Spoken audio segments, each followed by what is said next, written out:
Selamat datang ke channel Cikgu Mendel. Video kali ini kita akan cuba bincangkan bab ketiga, koordinasi dan gerak balas, tingkatan 1 sains. Kamu boleh buka buku teks. Ini muka surat 70. Jadi dia ada dekat situ, badan ialah pengawal atur suhu yang baik. Kau boleh baca lah ya. Dia banyak lah situ. Kemudian untuk penerangan dalam tajuk koordinasi dan gerak balas ni, dia ada homeostasis. Jadi kita nak kena faham homeostasis ni apa. Sebab untuk koordinasi dan gerak balas ni, dia sebenarnya antara dua sistem yang sangat-sangat penting dalam koordinasi dan gerak balas ni adalah sistem saraf dan sistem endokrin. Tapi sebelum kita pergi faham sistem saraf, sistem endokrin, kamu kena belajar dulu tentang homeostasis. Jadi homeostasis ni apa? Pengekalan keadaan persekitaran dalam organisma. Cikgu tukar warna yang lebih menarik sikit. Sekali lagi, pengekalan kepada persekitaran dalam organisma.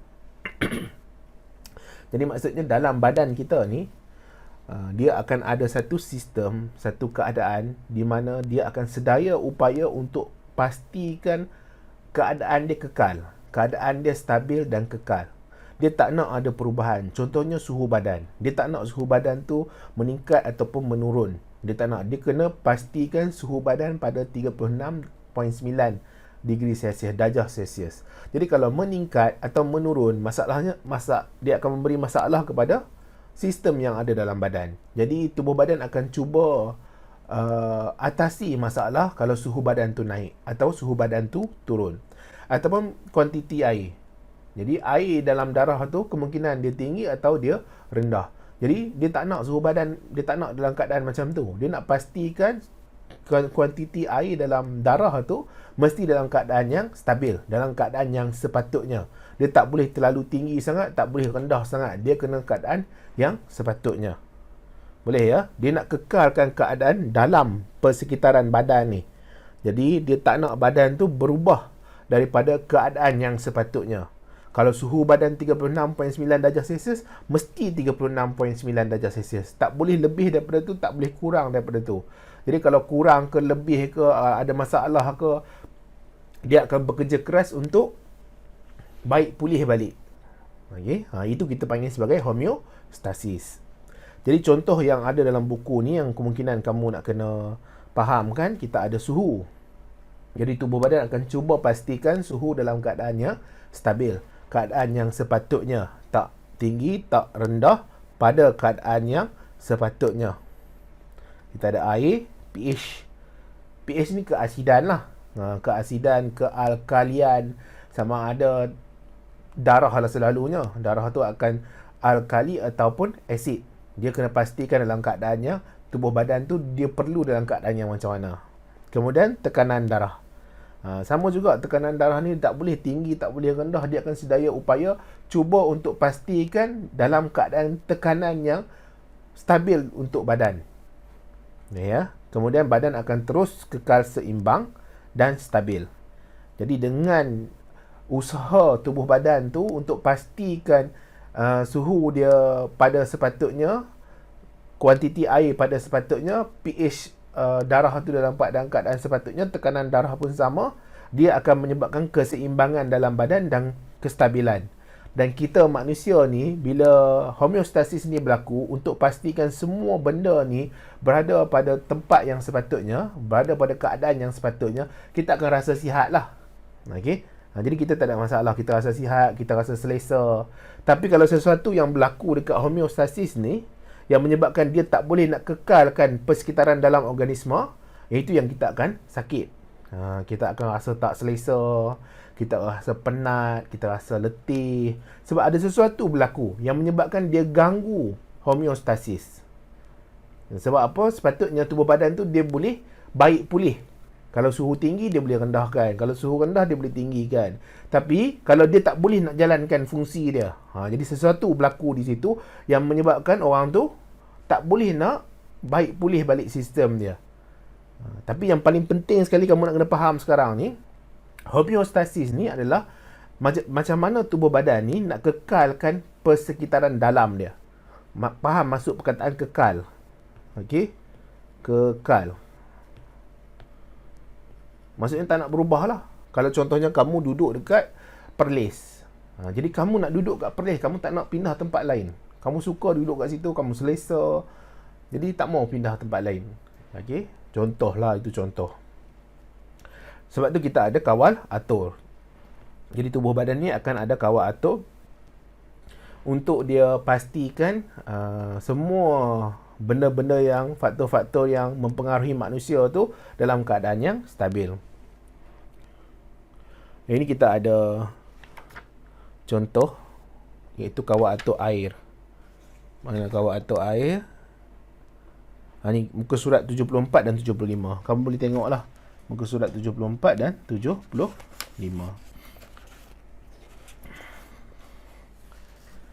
Jadi kalau air, kuantiti air meningkat. Jadi ada kat situ meningkatkan, aras air meningkat. Kuantiti air meningkat. Jadi bila kuantiti air meningkat, tubuh badan akan kesan. Tubuh badan tu kawasan apa yang kesan? Kawasan otak.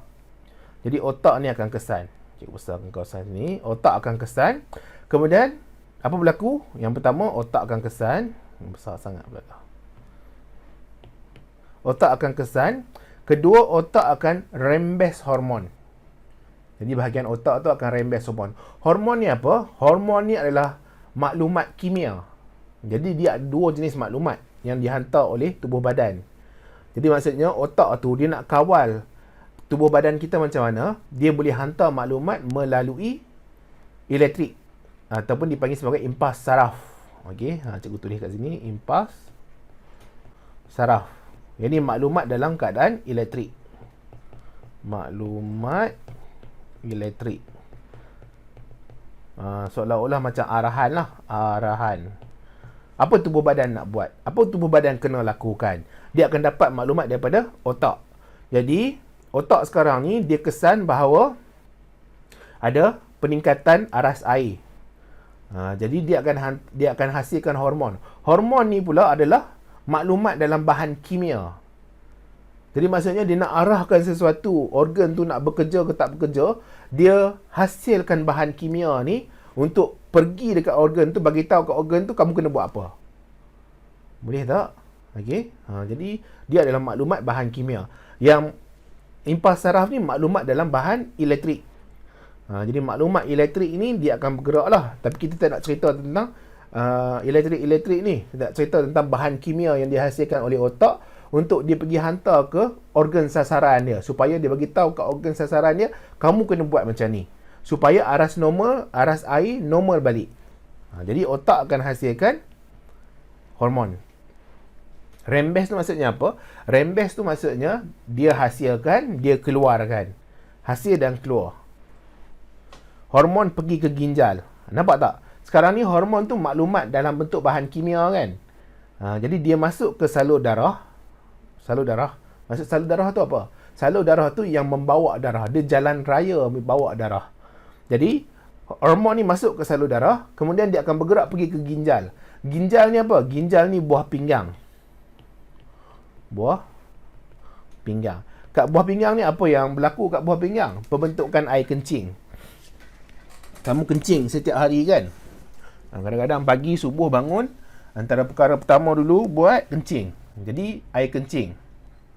Jadi organ apa yang hasilkan air kencing ni? Adalah buah pinggang. Jadi buah pinggang ni dia hasil air kencing daripada mana? Daripada tapis darah. Dia tapis darah. Okey. Jadi maksudnya buah pinggang tu ada darah yang masuk dalam buah pinggang. Kemudian dia akan tapis darah tu, dia keluarkan bahan-bahan yang nak jadi air kencing. Contohnya apa? Air. Air yang ada dekat dalam darah tu akan ditapis, kemudian dia akan masuk ke buah pinggang. Jadi apa barang lain? Garam. Garam pun sama juga, dia keluar daripada darah tu, dia masuk ke buah pinggang. Jadilah campuran.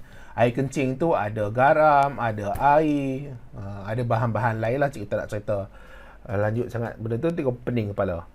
Boleh ya? Jadi dia pergi dekat ginjal.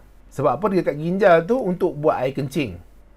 Untuk buat air kencing. Jadi dia bagi tahu ginjal hasil ginjal hasil banyak air. Okey. Ini kamu boleh tengok dekat muka surat 74.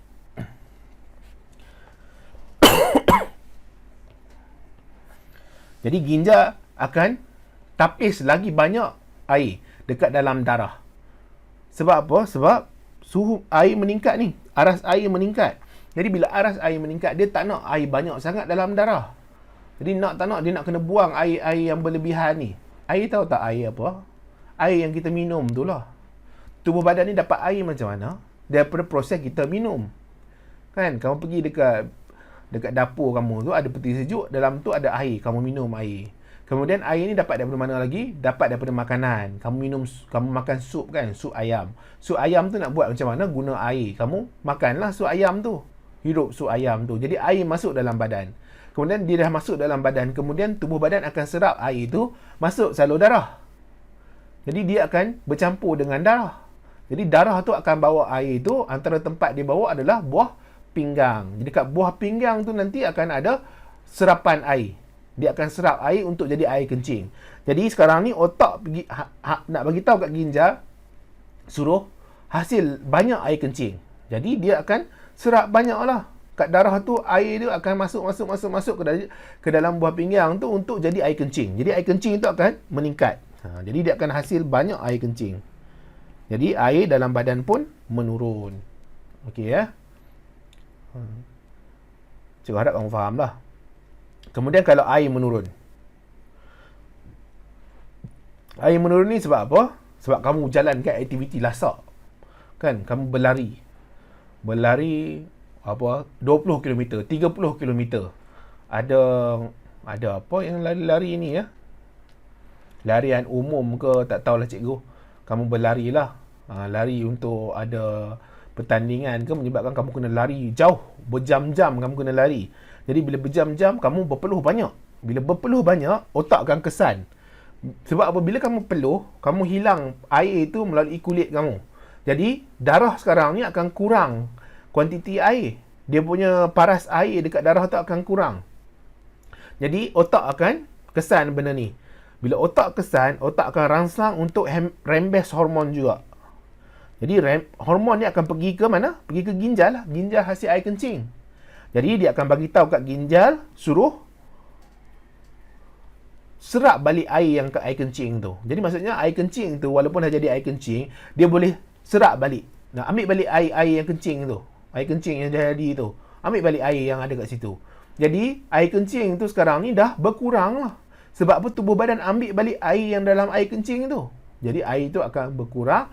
Air kencing akan berkurang. Kemudian air kencing akan jadi pekat. Sebab apa? Sebab dia dah serap semula. Okey, serap semula air yang dah jadi air kencing tu. Dan pada waktu yang sama juga, kamu akan rasa dahaga. Sebab apa rasa dahaga? Supaya nanti kamu minum air. Orang rasa dahaga ni sebab kita nak minum air. Jadi tubuh badan ni, dia bagi rasa dahaga dekat otak kita tu supaya nanti kita pergi cari air dan minum. Untuk ganti balik air yang dah hilang tu. Boleh ya? Jadi aras air akan meningkat. Kita pergi kepada suhu. Ini ada dalam muka surat 75. Jadi suhu meningkat. Suhu badan meningkat. Suhu badan ni meningkat sebab apa? Sebab aktiviti lasak kadang-kadang kamu lakukan. Kamu berlari 30 km. Kamu kena berlari dalam masa 2 jam contohnya. Tak tahulah cikgu. Ya, cikgu bukan minat sangat bersukan ni. Aktiviti-aktiviti lasak ni kan. Jadi otak akan kesan lah. Jadi otak akan kesan, suhu badan meningkat. Benda ni tak boleh berlaku. Dalam keadaan biasa, manusia tak boleh berlaku peningkatan pada suhu badan. Sebab kalau meningkat suhu badan, dia akan ganggu semua sistem yang ada dalam badan. Bila dia ganggu semua sistem yang ada dalam badan, kamu akan rasa sakit. Kamu rasa pening kepala, kamu rasa tak sihat. Jadi macam-macam kamu rasa lah. Kamu nak buat sesuatu pun kamu rasa berat sangat nak buat. Jadi tubuh badan ni akan cuba pastikan suhu kamu berada dalam keadaan yang stabil, dalam keadaan yang normal. Jadi otak akan kesan lah kalau ada suhu yang meningkat. Jadi antara yang berlaku adalah salur darah akan mengembang. Jadi bila salur darah mengembang, bulu roma akan condong. Okey, bulu roma condong, dia akan berpeluh. Kamu nampak kat sini ni? Ni salur darah lah. Salur darah akan mengembang. Bila salur darah mengembang, dia akan mudah untuk berlaku pengeluaran air. Jadi air akan mudah keluar daripada salur darah. Terutama sekali kapilari darah lah. Jadi bila air keluar daripada kapilari darah tu, dia akan masuk ke kelenjar peluh. Air itu akan masuk ke kelenjar peluh. Dan kemudian kelenjar peluh tu kemudian akan menyebabkan penghasilan peluh lah.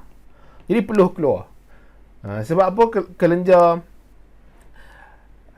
salur darah mengembang? Sebab suhu meningkat. Jadi bila suhu meningkat, salur darah kembang, menyebabkan lagi banyak air keluar daripada kapilari darah. Air ini akan berkumpul di kelenjar peluh. Jadi bila dia kumpul banyak dekat kelenjar peluh, dia akan keluar sebagai peluh. Bila dia keluar sebagai peluh, bila dia keluar sebagai peluh, peluh tu nanti akan bawa haba bersama. Kan haba badan ni, suhu badan ni, haba ni akan menyebabkan memberi kesan kepada air. Air itu akan bawa haba. Jadi air itu akan bawa haba keluar daripada badan, dia akan bawa bersama haba dalam badan tu untuk dikeluarkan. Cikgu tak tahulah kamu, cikgu nak terang pun tak tahu macam mana nak terangkan. Tapi nak bagi tahu, bila ada peluh kat dalam badan tu, dalam kelenjar peluh tu ada peluh yang akan keluar daripada badan, dia akan bawa bersama dengan dia adalah haba. Jadi haba tu bila dia keluar dengan air peluh tu, maksudnya dia keluar daripada badan lah. Jadi bila dia keluar daripada badan, hilanglah haba tu. Kemudian pada waktu tu aktiviti otot rangka akan kurang. Dia akan cuba kurangkan aktiviti otot rangka supaya nanti dia tak menghasilkan lebih banyak haba. Sebab apa? Bila otot kita ni bergerak, sentiasa bergerak, dia akan menghasilkan haba. Contohnya macam kamu geserkan tangan kamu dua permukaan. Jadi dia akan hasilkan haba kalau dia bergerak banyak. Jadi dia akan cuba kurangkan aktiviti otot rangka. Hormon akan kurang rembes. Dia kata hormon kurang rembes. Air kencing akan sedikit. Suhu akan menurun. Okey, suhu akan menurun. Jadi cikgu ulang kat sini, dia kata bulu roma condong. Bulu roma condong kat sini. Kenapa bulu roma condong? Sebab dia tak nak memerangkap haba. Kalau bulu roma tak condong macam ni, dia boleh perangkap haba ni. Ni ruang dia ni, dia boleh perangkap haba. Menyebabkan dia boleh kekalkan haba dalam badan. Jadi tubuh badan tak nak. Masalahnya, suhu badan meningkat. Dia nak buang haba yang berlebihan tu. Jadi dia buang macam mana? Salah satunya adalah kurangkan aktiviti otot rangka. Jadi dia tak hasilkan haba. Satu lagi, proses perpeluhan. Jadi bila dia berpeluh, kenapa dia boleh berpeluh tu? Sebab salur darah dia mengembang, menyebabkan air dalam salur darah tu masuk ke kelenjar peluh. Daripada kelenjar peluh tu akan keluar sebagai peluh. Peluh tu, air yang dalam kelenjar peluh tu akan bawa haba yang ada dalam badan ni, dalam kulit tu, keluar daripada badan. Jadi bila dia keluar daripada badan, dia akan bawa haba bersama. Kemudian bila ada angin, lagilah. Bila ada angin, dia akan lagi sejukkan badan tu. Jadi suhu akan menurun. Tapi untuk kalau suhu menurun pula, jadi kalau suhu menurun, maksudnya dia jatuh bawah daripada 36.9. Jadi otak akan kesan lah. Semua benda ni otak akan kesan. Otak ni adalah pusat kawal aktiviti. Di situ ada penghasilan maklumat dalam bentuk elektrik, juga maklumat dalam bentuk bahan kimia. Jadi salur darah dia mengecut. Salur darah tak ada lah dia mengembang. Okey, salur darah dia mengecut. Bulu roma dia condong kat sini, dia terbalik. Kalau yang meningkat tu dalam keadaan yang macam ni, kalau menurun dia terbalik. Balik. Jadi tak perlulah cikgu nak tulis. Kamu pun kalau nak ingat, kamu ingat yang ini saja, yang meningkat saja. Mudahlah sikit kalau ingat dua-dua. Banyaklah sikit kamu nak kena ingat. Jadi bulu roma dia akan menegak ni. Jadi bulu roma, suhu menurun ni sebab apa? Suhu sekeliling menurun kan? Kamu berada dalam keadaan sejuk, hujan lebat, hujan je. Jadi menyebabkan suhu menurun, dia kemungkinan akan memberi kesan kepada badan. Jadi, bulu roma akan mengecut, kamu tak akan berpeluh lah. Adakah orang sejuk dalam keadaan sejuk berpeluh juga? Kalau masalah lah kalau dalam keadaan sejuk pun dia berpeluh juga. Selalunya sejuk ni jaranglah berpeluh. Kemudian otot rangka punya aktiviti akan bertambah. Jadi bila dia bertambah, otot tu dia sentiasa bergerak menyebabkan dia hasilkan haba. Dia haba tu nanti akan menyebabkan suhu tu meningkat balik lah. Jadi hormon akan lebih banyak rembes. Okay, air kencing dia akan bertambah. Jadi sejuk-sejuk kan kita rasa nak terkencing je kan. Betul tak? Kan? Rasa sejuk ni, waktu sejuk ni rasa nak terkencing je. Kemudian suhu bertambah. Itu yang berlaku. Kamu nak lagi mudah, kamu tengoklah buka muka surat 74-75. Bolehlah baca. Menarik ya gambar yang ada dalam buku teks kamu ni. Kan? Tengok satu-satu. Cikgu rasa kat sekolah pun ada belajar juga. Jadi ini sebagai pengulangan lah.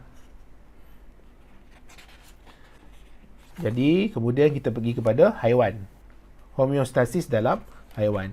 Ini muka surat 78. Jadi haiwan, dia ada, kamu nampak kucing, siput babi, kamu nampak lebah, kamu nampak cicak. Okey. Jadi kita tengoklah. Kucing akan jilat bulu untuk suhu badan turun. Jadi dia banyaklah proses dia jilat bulu tu untuk suhu badan turun. Cikgu nak cerita lebih-lebih pun tak apa nak tahu sangat lah.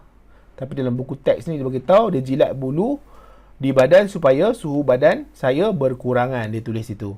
Anjing pula jelir lidah. Jadi bila dia jelir lidah, suhu badan dia akan turun. Jadi haba akan hilang lah daripada badan dia. Kucing bulu tegak, kalau kadang sejuk dia bulu tegak supaya nanti haba dia tak hilang. Dia tak hilang haba dia. Siput babi, badan dia berlendir. Bukan dia punya cengkerang tu tak berlendir lah. Badan dia berlendir. Betul tak berlendir? Biasa nampak kan siput babi kan? Kalau hujan-hujan, lepas hujan tu kadang-kadang dia banyak lah. Dia duduk dalam habitat yang lembap supaya nanti dia elak hilang air. Lebah pula kulit berlilin, tutup spiracle bila nafas.